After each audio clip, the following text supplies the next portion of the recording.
Hello children, the sound of this week is S. My name is Miss Saboor, so I have been finding objects around the house starting with the letter sound S. I would love to see how many objects you can find around your house starting with the sound S. You can upload them onto Exact. We have got some scissors, scissors.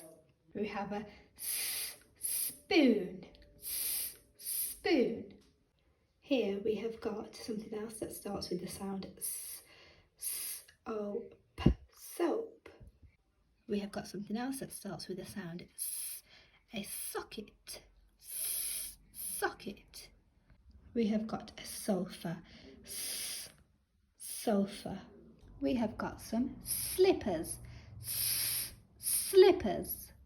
Here we have a switch, switch.